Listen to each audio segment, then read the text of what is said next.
Hi everybody, all my followers, be welcome to another video. So the video today on this 2013 Vauxhall Zafira with the 1.9 CDTI engine. This came to me due to the quite generic fault message that says service vehicle soon. If you follow the channel, you've seen a couple of them, one being just probably the last video you watched, but obviously that message doesn't necessarily mean it's always the same problem. That's a quite generic fault message. So that's what we're gonna do. So we're gonna walk into this thing and try to see if we can find what's wrong with it. The first thing I had to do was replace the battery on the remote because the car would not unlock. So that's the first thing I had to do. And right, so let me put that here. So first thing we're going to do is probably start this thing so we can confirm the fault and try to go from there. So it's gonna all look there. That's where the message usually comes up. So let's gonna put it like this, checking. Oh, don't even need to start the engine, the message is there already. So, service vehicle soon. Let's just try to start it, see if there's any other lights on, like the engine light. So let me start it up. Oh, what was that? Coolant level low, add coolant. Right, engine light is not on, is off, so it's just the message and this message. Now, let me turn it off. Could it be that the message for the coolant is throwing that fault? Strange. Why? He never mentioned to me these messages about the coolant. So, that's strange. Okay, let's go to check the level. Add some coolant if necessary, which by the looks of it, it looks like is necessary. And we'll go from there. Let's go to do a little bit of investigation and go from there, basically. Okay, so the level is definitely low. I don't know if I'm going to be able to show you this, but I will do my best. Let me see if I can do this, zoom in a tiny bit and then put some light in there. There. Okay, so this is definitely, there we go, that's slightly better. So you can see the level right there. Okay, and you can see that arrow. I don't know if I can, there we go. So the level is right there, then you can see the arrow pointing up, and that's where the level should be. So the car is cold, which means that's when you should take the level, is when the car is cold. So the level is definitely low. So we are going to top it up. Why the level is low, I don't know. I just text the owner saying that he never showed me, he never said anything about it. He tried to ring me, but I'm on a waiting list for a different call. So I'll ring him back and see what he says. But we're gonna have to top up that anyway. And we'll go from there. Is this thing consuming water? Don't know. Let's just stop it up and see if the message goes away, and then see if the service soon still's there. Okay, so the coolant is topped up. Don't know if you can see in there at the back. Maybe, I don't know if you can or not. Anyway, it's topped up, and now we are going to start this thing. I'm not gonna even stop. We're just gonna go. Let me just turn the phone around like this. Okay, so ignition on. Now we have the bonnet open. Let me close the bonnet. I was just about to leave to close the bonnet, and that message came up. So we still have the same service soon. So I'm guessing it's not going to be related. The coolant is not gonna. Okay, so it looks like that message is not due to the coolant level, but we had to sort it out. So the coolant low looks like it's gone. Yes, it is. So that's sorted. Why the coolant is low, I'm not sure. Could have just been left like this. Hope the car is not using water or coolant, but that's not my problem. I was asked to look that fault. That's what we're gonna do. Let's gonna plug in the scanner and see what the ECU is complaining about. Okay, so I switched the engine off just in case if we need to work anywhere where it might be too hot. If I leave the engine running, the message is still there, so that's all we need. So we're gonna go to diagnosis, and I'm not gonna do an auto scan. Actually, I might do. Why not? Let's gotta wait for the hero scan to the auto scan to complete, and then we'll proceed from there. Okay, auto scan is finished, and I got a text back from the owner, as you can see there. Coolant sensor. The message never came back after top it up. I think the guy is wrong. But anyway, as you can see in there, not touch. So if the light comes on, back on, I won't touch that. Anyway, only 2 modules returned faults, so I'm pretty much sure that the body control module would not throw that light. That is usually engine related issues. But so keyless transistor, so the battery I just keyless. Nah, this is not keyless. That's probably just a generic description. No, that's not keyless. Usually they have a sensor somewhere here, a mark for it. I don't think this is keyless. I think that's just a generic message for the remote battery, which I've just changed, as I said right at the start of the video, because I could not lock or unlock the car. So that's done. Now let's gonna go to the culprit and let's see what he's not happy with. Moment of the truth.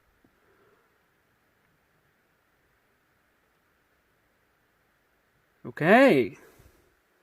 Under boost system, boost. Right.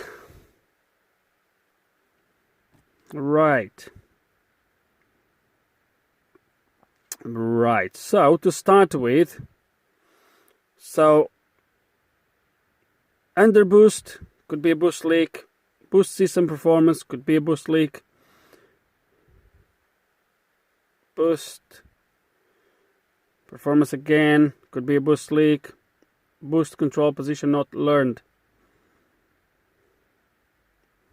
That doesn't request a mil status, that requests a mil on the engine under boost, but obviously that the service soon is probably what is meant to be.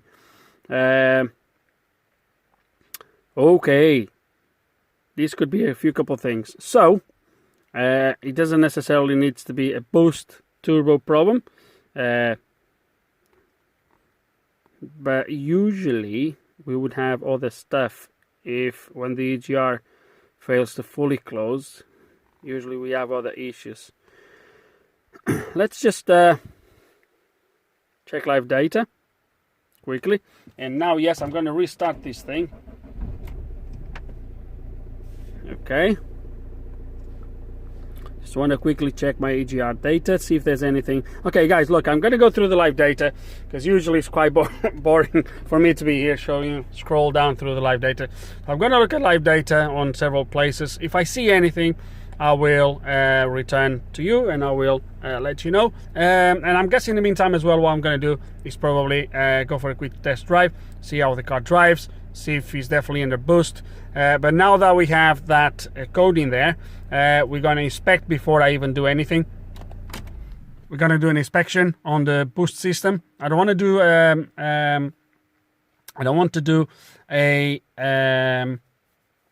a smoke test just yet. We're going to do some inspection first, etc., and then if I see anything relevant, as always, I will let you know.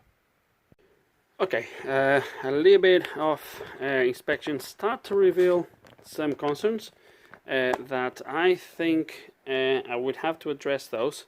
I haven't drove the car yet, but we will. But I think these might be the problem. Let me just show you before I take you through what I think. Oh, how am I going to do this?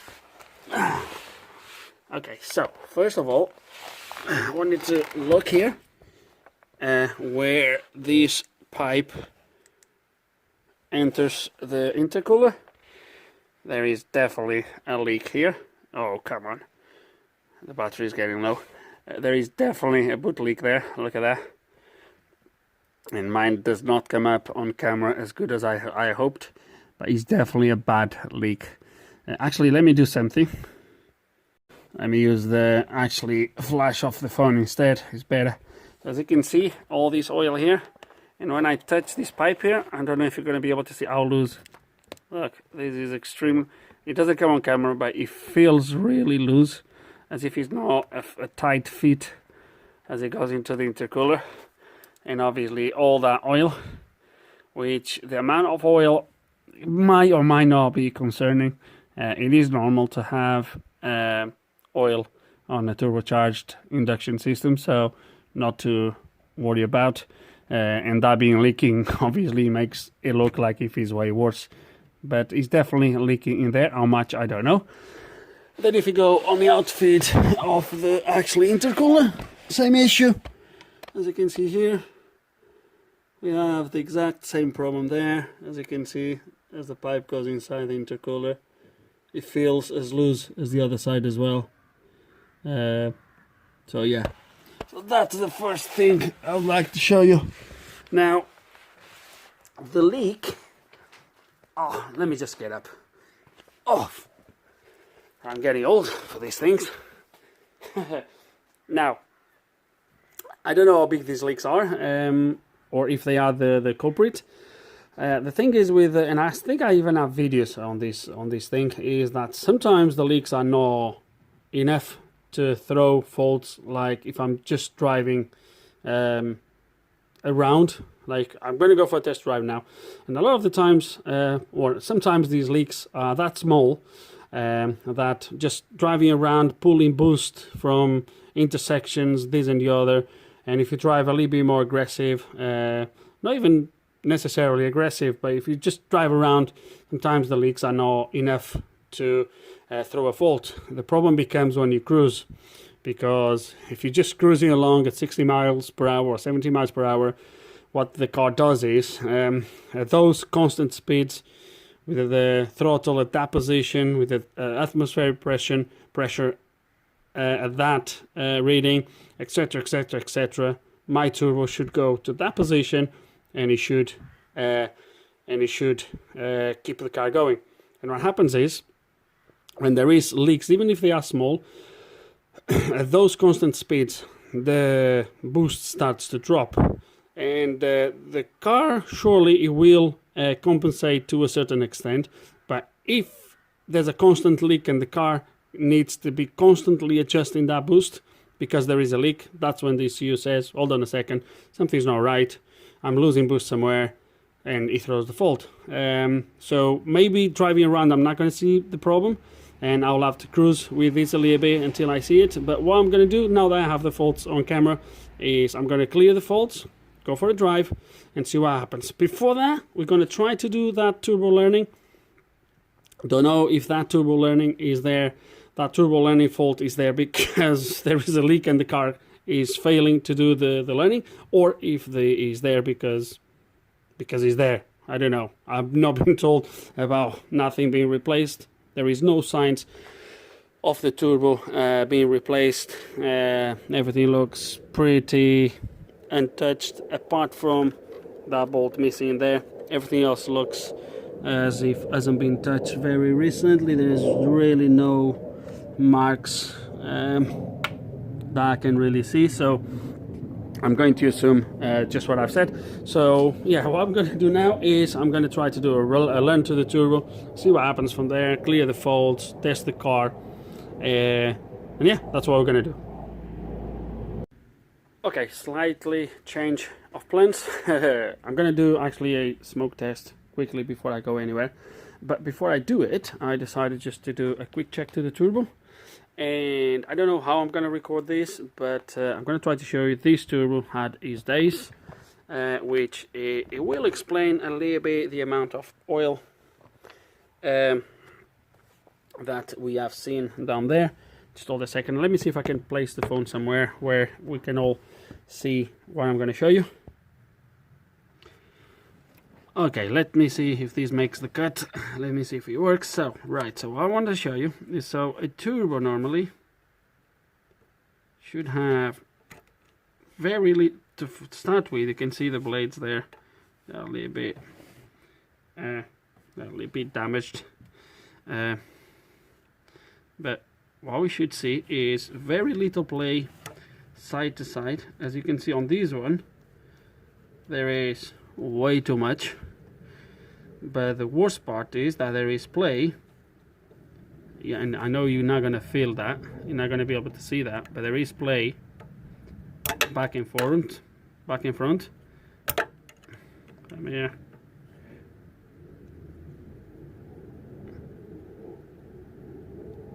Yeah, there is definitely play on this turbo, way too much, and there is play, so there is excessive play sideways, but the worst is there is play back and forwards, and that's why you should have no play at all, and we do definitely have on this turbo, including the excessive side to side. So this turbo definitely have its days, which can explain the excessive amount of oil.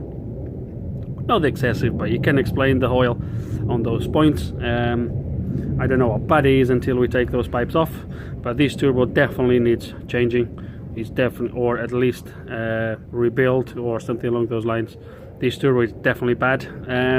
As I said, we're going to do a quick smoke test, because if there is leaks down there, then it could be that the turbo still has some life left and it can still do the job. So let's gonna do the smoke test and see the results. Okay guys, it's extremely difficult to see because my thing keeps popping out, so I need to hold it in there. But there is a very tiny bit of smoke coming out from that side.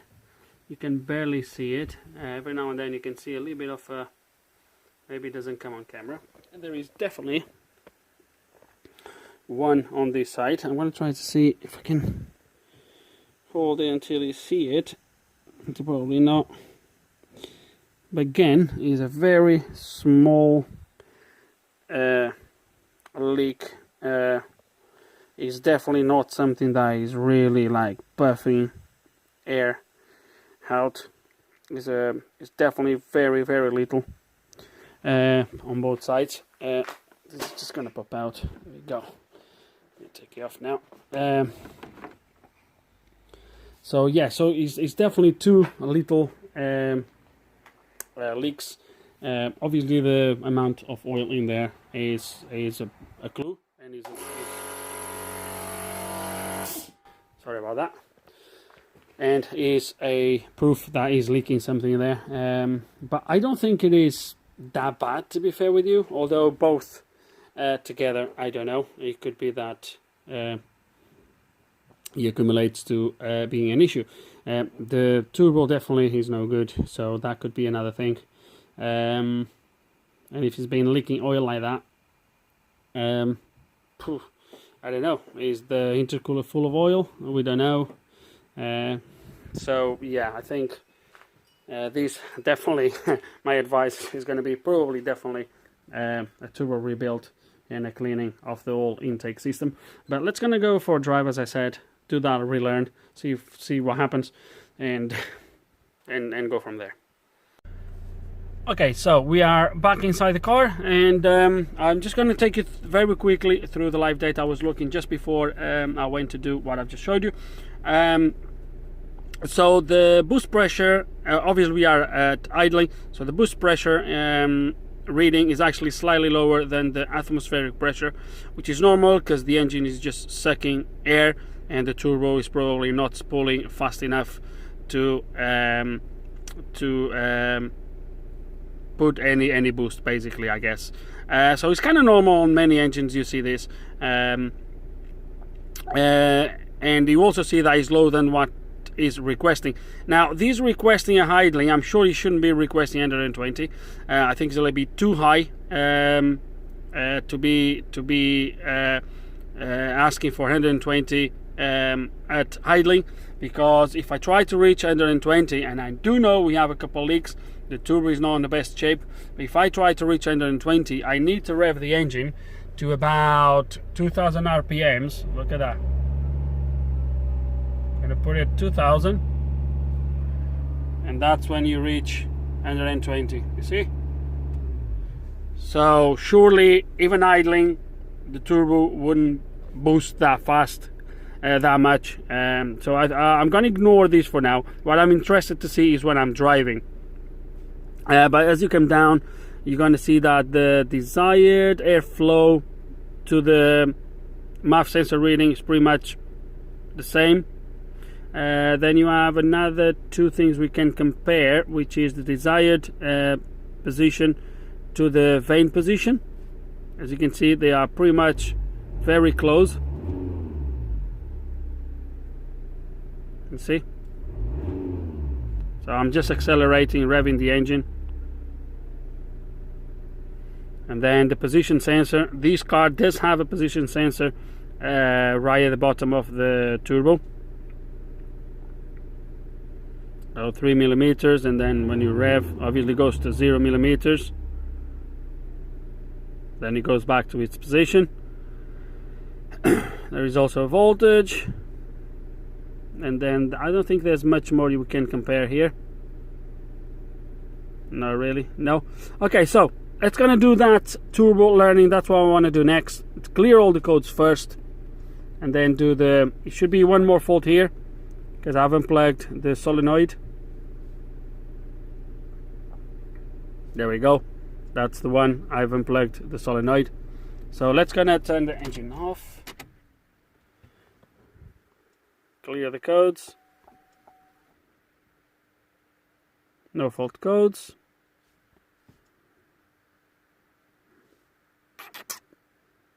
What is that for the turbo?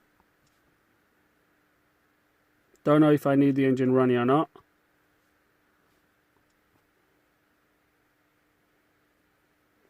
Looks like I don't. Turn the ignition off.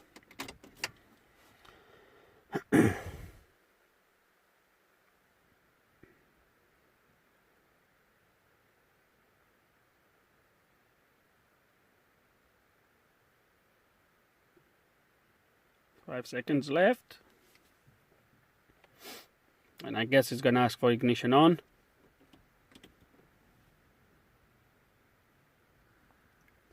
Usually does.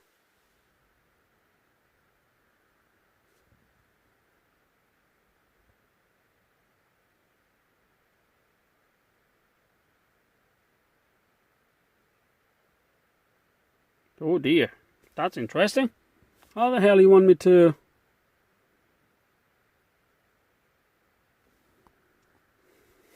Really? So he asked me to put ignition off, and then it times out. Really?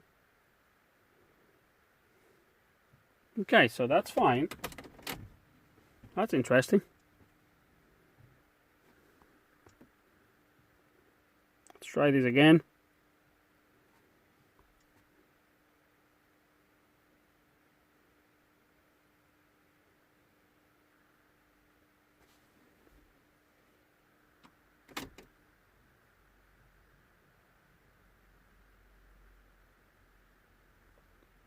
Unless I need to turn the ignition back on when it gets to...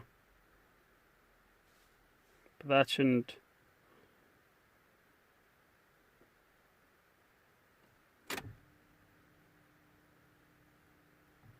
Ah, okay. He asked me for... So I think what I should do, I think this is a glitch on this. What he should do, I think, is once he gets to 0 and he sees the ignition going off, when the ECU stops communication, you should ask for ignition back on.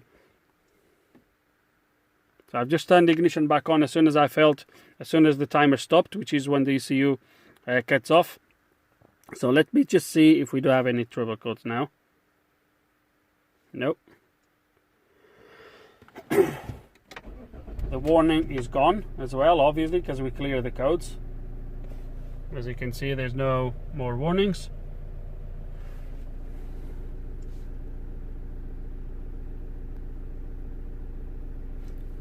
Damn it! Why is he doing this?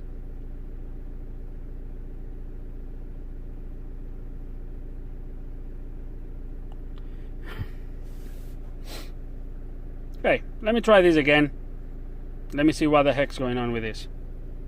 Okay, should have recorded it. So this time I actually went all the way down, as I explained, and it did exactly that. So it got to the bottom, to the end of the timer. It said conditions not met, turn ignition back on. I turned ignition back on, and then it did the job. So I'm really, let me see now if I clear the codes.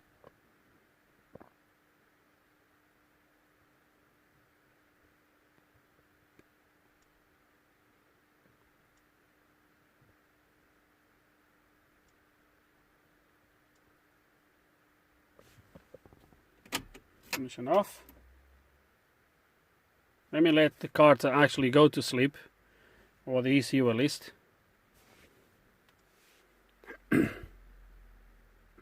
It's still there. I heard a click, so it should be off now. Yep. So let me start this thing.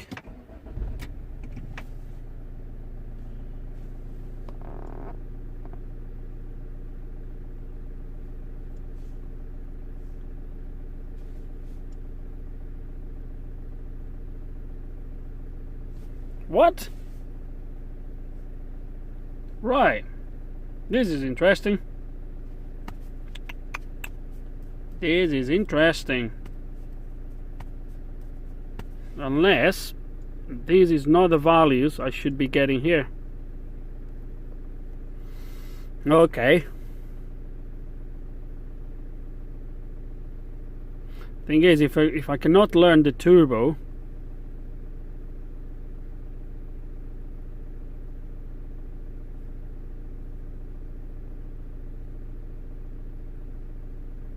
it's 2.9.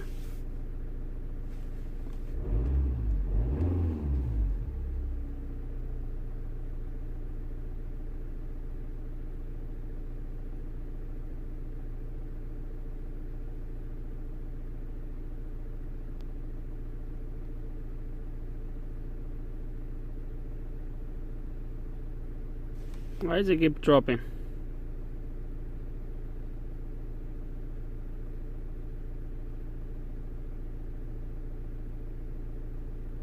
Okay. Right, I'm not really sure what's going on. It definitely performed the learning successfully this time, and it still tells me he hasn't learned the turbo. What the heck's going on? Let me dig a little bit into this, see what we find. Okay, so I'm a little bit puzzled why that learning is failing. So my only explanation, because everything is done with the engine off, my only explanation is because maybe the reading when the turbo is at the rest position, because everything is done with the engine off. So if it's done with the engine off, that to me means the actuator is always going to be in the rest position. So my only explanation would be maybe the sensor is not giving the right reading when it's at that position.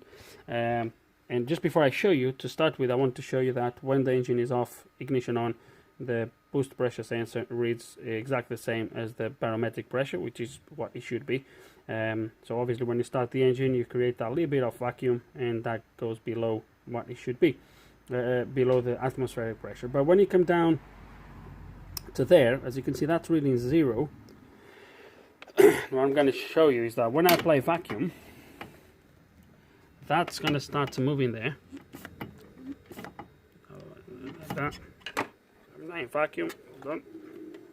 Now it's vacuum. Going to see that's going to start to move in there. See moving? But you can see that still reads 0. And I need to go to about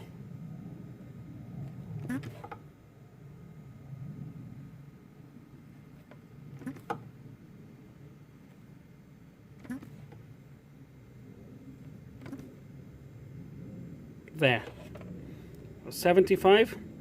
That's when it starts to read, which means it doesn't read anything from there all the way to the top.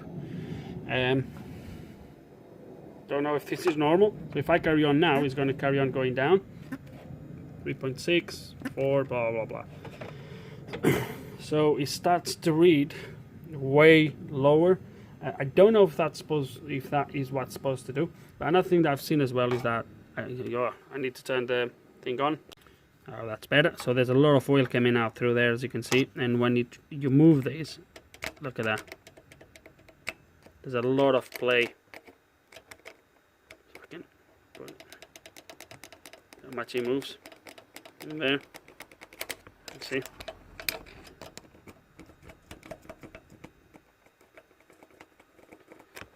So I'm not sure.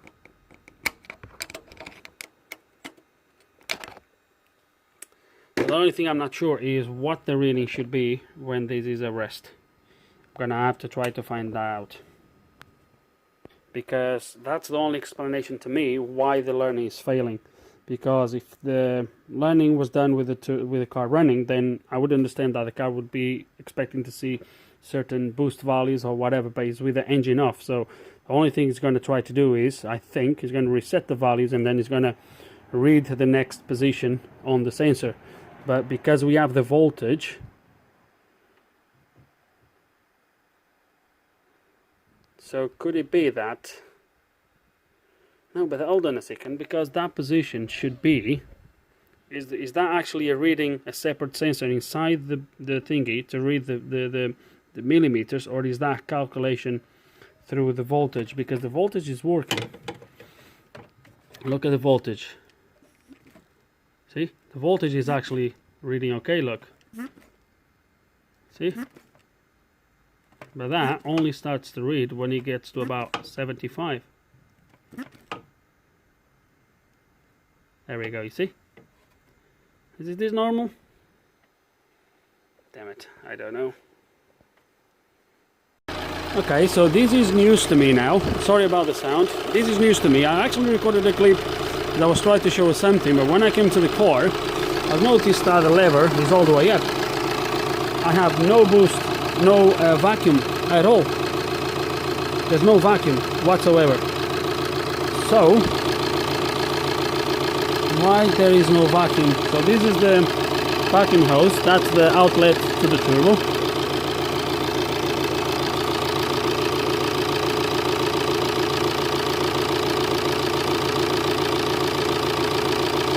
Yeah, so when you look at the needle,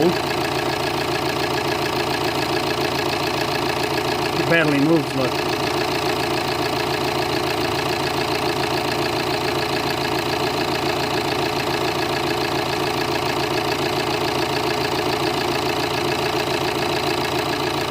Wow, what the heck's going on here? Why do I have no vacuum? It is strange, because what I was trying to show you initially, just before this last clip now, I recorded a little bit, and then when I noticed it, I said that was all the way up, and so hold on a minute, why is that coming up? But it was definitely, the car was actually actuating the tube, because I started the car, that went all the way down, and then I started recording, and then when I got here, that was up. So I thought, well, what the heck's going on? So we do have something somewhere. Where this pipe goes to, oh, there's an accumulator down there, and there's another pipe here. That's gonna be what? Let me take this engine cover off. Okay, so this is really strange, because that rod was 100% going down. 100%. What I've just found does not explain though why the turbo learning is failing, but I just found something I want to show you. So here we have the vacuum pump, and we have the brake booster vacuum. Then here we have the other vacuum that goes for the other components, for the other systems. But it looks like there is an accumulator down there somewhere. And this goes to the accumulator, and then there is 3 outputs here at the top. Only 2 are populated. One comes obviously here on this for the turbo, and another one just comes here and goes into this valve. These looks to me, and then it comes out this way. It looks to me that is serial flaps or something along those lines. I'm gonna guess it's serial flaps. But what I wanted to show you guys is the following. Let me see if I can put the phone here somewhere where you guys can see what I'm doing. Maybe like so, and like so, and that should do. So I'm plugged in here on the turbo vacuum, and when I try to put vacuum here, nothing happens. And I can hear something down there. I just don't know how the hell this happened. It was working fine. If I unplug the hose that goes into there, into that little other solenoid, and now I block it here. See? Now I can make vacuum. If I take my finger off, there we go. So there is a leak somewhere, either on this solenoid down there. Can't really, there we go. So you see, it's unplugged, this solenoid there. So either there is an issue with this solenoid or with the hose that goes forward. I'm not sure. There's a couple things we need to remove to get to it. It's a bit of a tight space this is around here. And I'm not really sure what that solenoid is for, but it looks to me like it's the serial flaps or something along those lines. But it definitely looks serial flaps to me. Definitely looks serial flaps. So this is what I mean. Now there is vacuum again. What's going on here?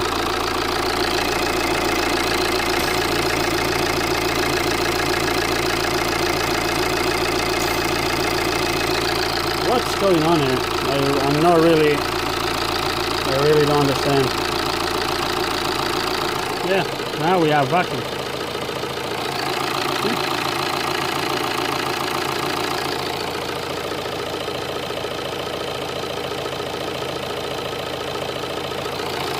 Just a minute ago, I had nothing.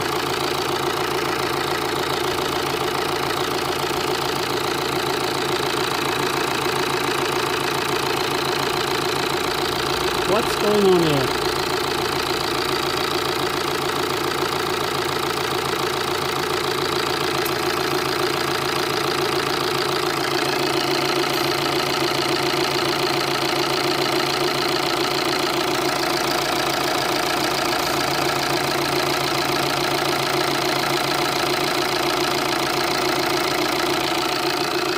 Anyway, what I wanted to show you earlier, when I was trying to record this, and then I go here and realize I had the turbo. Oh, we cut it off again. Whoa, whoa, whoa, whoa, whoa. It just came up.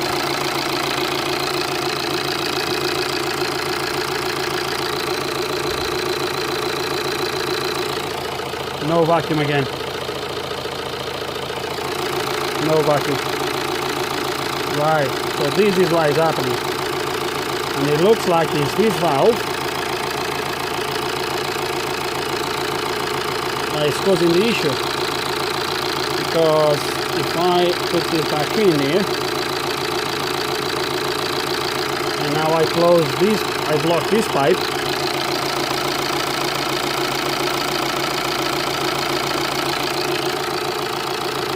so let me turn the engine off.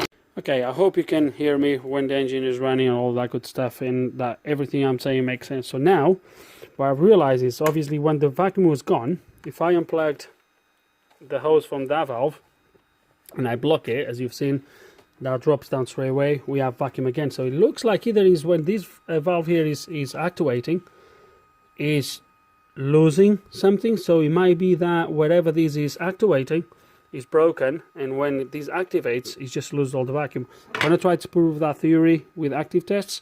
So let me set up everything and I will show you. Okay, I think I found the problem.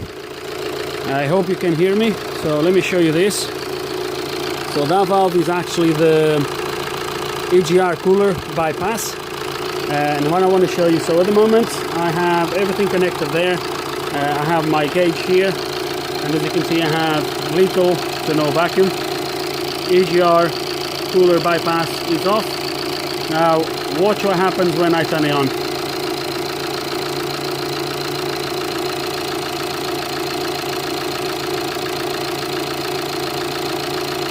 And now watch what happens when I turn it off. On. Off. Now obviously if I connect these back in there, like so. Obviously my turbo lever is there, it doesn't drop, it should be pushed down. When I open the cooler there we go, you see it moving down now, and as the vacuum builds up it carries on dropping. And now if I turn it off, it comes back up again. So let me turn this off. So easy to establish that there's something wrong passing this valve, which I'm going to guess is going to be somewhere at the back where the EGR cooler is. So it's a vacuum actuator. So yeah, but before we do anything, what I want to do, I want to go for a drive with the car the way it is, because I don't want to start to work and then, you know, so I want to do a test drive with the car exactly the way it is, and then we will dig into this and try to fix it. This, however, to me, it does not explain the failure, if you will, on the learning the turbo. I was here earlier to show you something, as I said, I believe I said, when I've started to notice this problem. So once we fix the vacuum issue, I might be able to show you actually what the problem is with the turbo, I think. But we'll have to see first if that's really an issue with the turbo system once we get there. So one thing at a time. Let's not gonna get ahead of ourselves. So yeah, let's gonna do that. Okay guys, just came here for a quick test drive and there is no doubts. So green line is the actually boost, blue line what the ECU wants to see.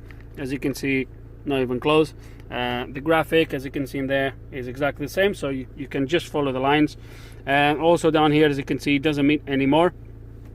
So I think what's happening is, and I just can't believe the guy never told me the car had no boost. The car is sluggish, it's really difficult to drive. It does drive just like a normal non-turbo car, if not a little bit worse. I think what's happening is when the engine is cold, it might be that it works for a little bit, like when I showed you back in the video when everything was working there. And when the engine warms up and the ECU asks for the EGR cooler to be turned on and open that valve, I think that something there is faulty, maybe with the membrane in there, I don't know, and that just wrecks everything. You lose the boost and then you lose everything.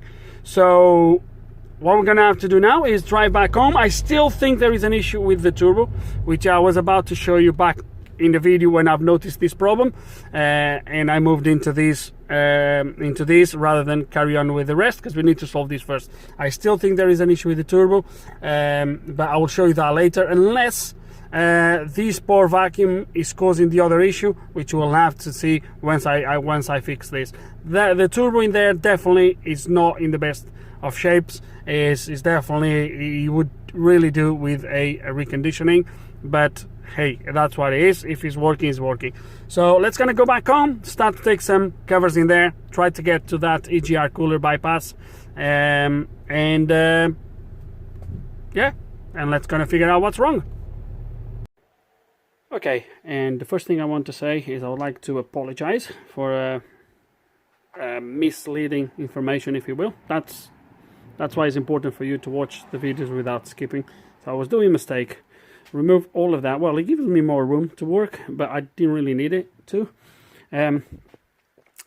So basically, I was looking, obviously, with this ECU here in place, etc. This hose, this pipe, seemed like it would go all the way to the back. It actually doesn't. It goes into that vacuum actuator right there, which is for the EGR bypass cooler. Okay. And what we're going to do now is removing it. I'm already in the process of removing it. There is 2 bolts you need to remove, and then the vacuum that goes right here underneath this intake goes right here underneath. And I've just noticed there's a bolt missing in there, in this, and here in this flange. You see there's a bolt missing in there, but oh well. someone really really missed that bolt in there. Okay, anyway, that's gonna move on. It's gonna remove that then.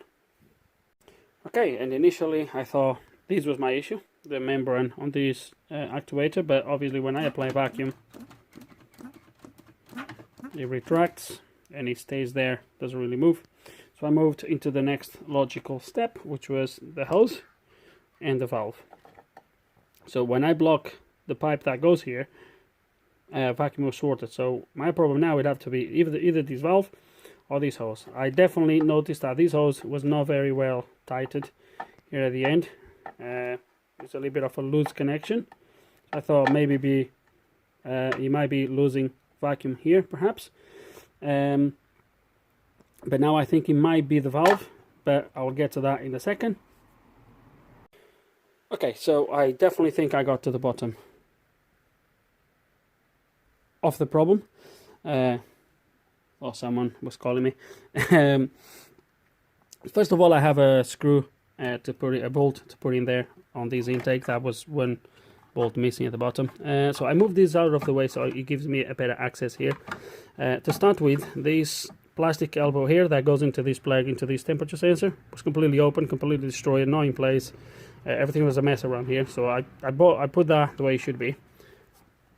And then the following thing I've noticed is that the blue plug, this plug that connects here was connected wrong. So let me show you.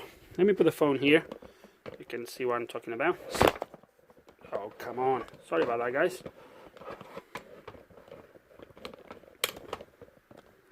The phone is charging, so it's a little bit of a tricky one to do. Maybe like so. I should do. Stop there. Okay, so first this plug was wrong. So these plugs, so this here has this tab here, this little thing is chamfered, as you can see. The other side, it isn't. Okay, this chamfer is so when you put it in, this plug is broken here, but there's a tab here that's supposed to go up and down to clip in inside.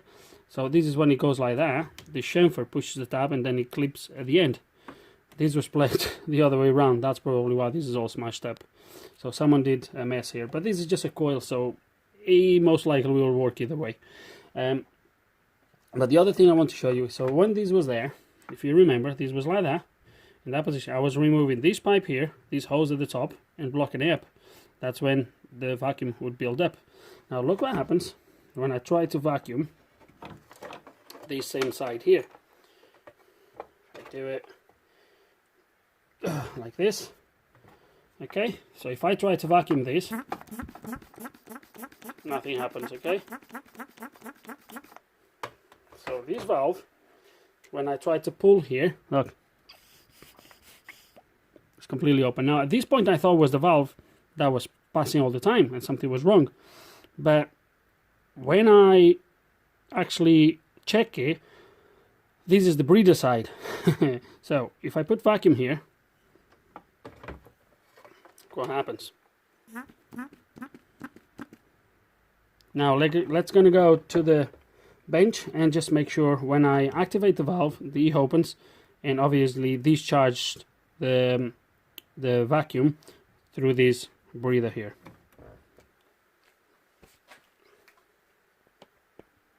Okay, so here we are. So I plug it in there. I have my 12 volts here. Actually my power supply is giving me a little bit more than 12, but doesn't really matter. So at the moment it's like this. So when I now put voltage, that vacuum should disappear. Can you see everything? Yes. So when I put voltage here, there we go, discharged. And just to prove the entire concept now, we're going to put voltage again, voltage vacuum. And what we're going to do now is, we're going to do the same. I'm going to do this, but I'm going to block this here. So if everything is good, when it opens, it's going to discharge to there, okay, through the breather. There we go. See? There we go. So this was purely connected wrong. someone connected this valve wrong, and that's what was causing the issue. That's gonna fix it. Okay, another thing that I would like just to correct quickly. I still haven't found the diagrams for the vacuum system, but look, I don't really have to. Checking the valve, testing the valve is self-explanatory. That vacuum should be on this side, not here. So we're going to correct that. And I'm not sure if this is the 1.9 or the 2 liter. I don't know why.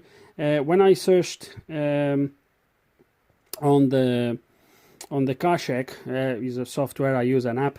It just tells me is the 1.56 cc. 1956. So I assumed it was the 1.9, but it might be that this is actually the 2 liter diesel, the 2.0 CDTI. It probably is. The car doesn't really state anywhere. There's no badge. But either way, guys, is a Vauxhall. Is a Vauxhall. Okay, it might be that is the 2 liter rather than 1.9. I don't even know if they did 1.9. I think they did actually 1.9s. Yes, they did. The Z19 engines. Yeah, of course they did. Okay, so let's kind of connect these now the correct way, and then hopefully we'll have a fix. Okay, and the essential for me to be able to start the engine is all back in place. So we just need to put the engine cover, these plastics, wipers, etc. But everything's connected, everything's in place. And all I wanted to do now, I don't really need to be here, although we might have to come here and look at that. But we can actually look at that on live data, to be fair with you. All I want to do now is do the same actuation, which is for the EGR cooler bypass, and see if we lose the vacuum or not.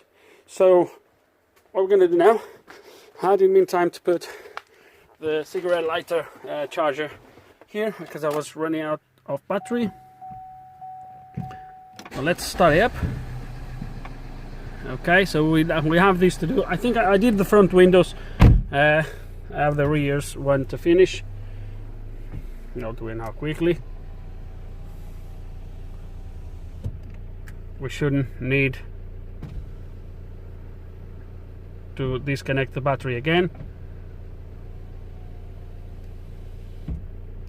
There we go, all done. The Maxi Cs unfortunately was shut down because there was no battery. So we're gonna go back in there.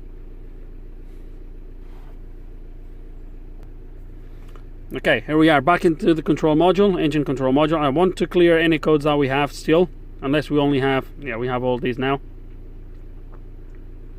I know the engine is running, but it doesn't really matter for now. Let's just go to live data.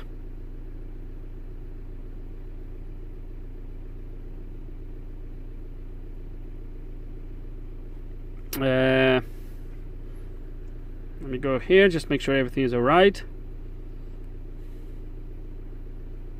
Okay, everything is as it was before. 2.9, everything is the same, so this is good. That was not special function, it was active tests.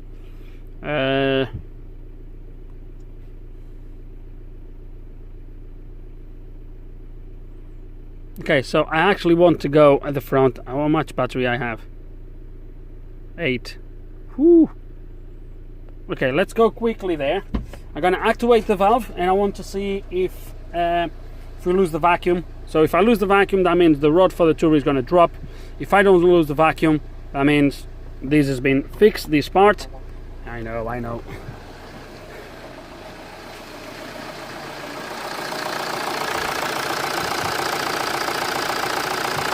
Okay, so the rod is right there, all the way down. I'm gonna press open. It's open.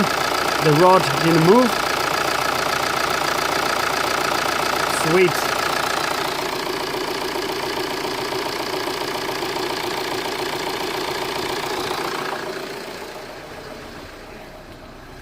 Now, the reason why I think this turbo is bad, actually, I might be able, let me charge it for another couple seconds, or a little bit longer. The reason why I think this turbo is bad is, let me show you this.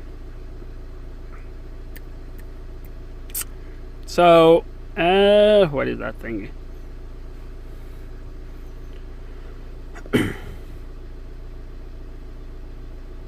So first of all, I don't know, as I said to you, I don't know why this position only starts there and there's no reading after that, but whatever. But what I want to show you is this.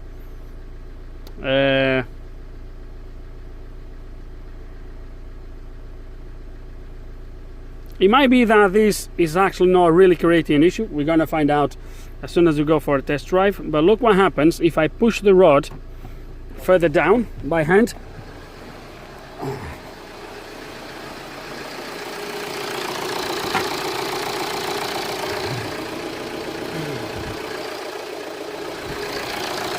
I want you to look at this live data here. When I press the rod down by hand,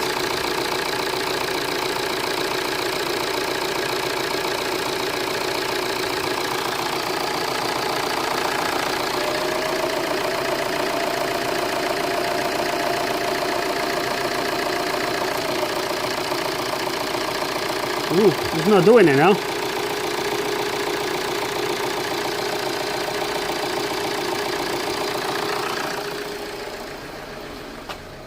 Okay, it's not doing it now for some reason.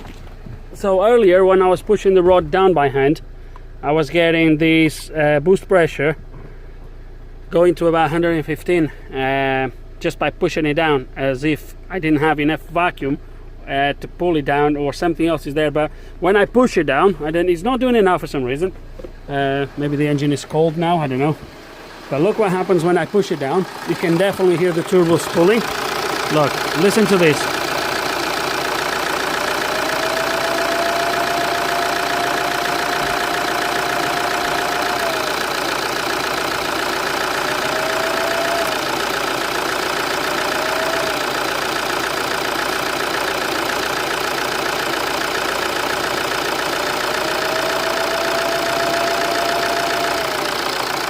I don't know if you can hear it.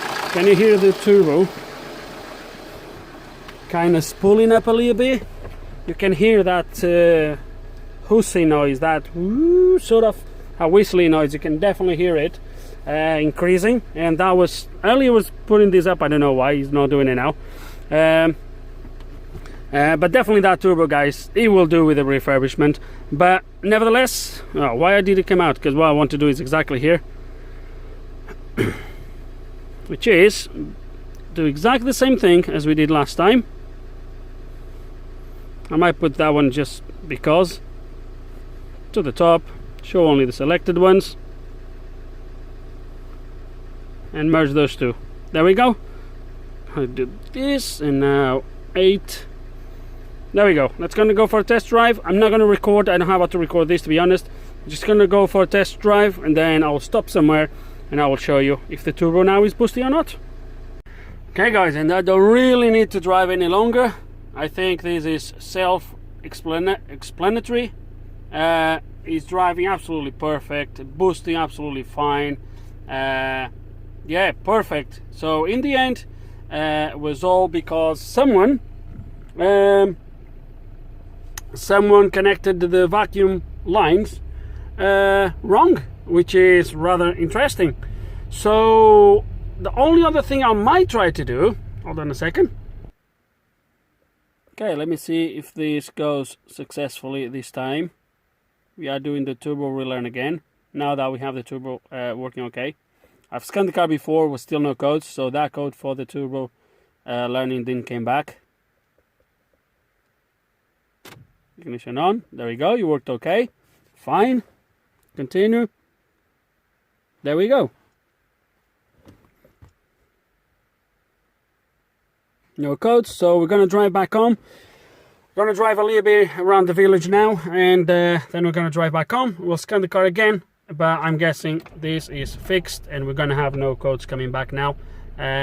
Because I'm guessing what happened is when you do the relearn, as soon as you start the engine, the car is gonna try to obviously do whatever it needs to do. It might be that it does the learning while you're driving, but because the turbo is not working properly, obviously it was impossible for that to work. I'm guessing, that's what I'm guessing. So, but definitely the vacuum problem was a problem there. No questions asked. So yeah, let's gonna drive for a little bit and see how it drives, but so far looks like we have a fix. Okay, and I think I drove enough to prove that the car is fixed. I've been driving the car now for about half an hour. No issues. Unfortunately, guys, as you know, I left home without wipers, so I need to drive back home before it really starts raining, because I have no wipers. But as you can see there, guys, the boost now follows absolutely perfect what the car is asking for. Even when I hold, or even when I ask for boost for long periods of time, so in there, so 12, 28, just a little bit after 28, so for about 16 to 18 seconds I was literally just constantly pulling, and the boost went up where it should be, and look at that. But even small blips, as you can see, what have I done? I know what I've done. But even small blips, as you can see, it holds absolutely perfect. Okay, even small blips. I think I can go back a little bit. There we go, look at that. Even small blips, it goes where it needs to go.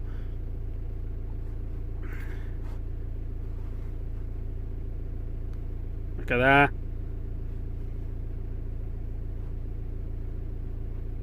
Absolutely perfect.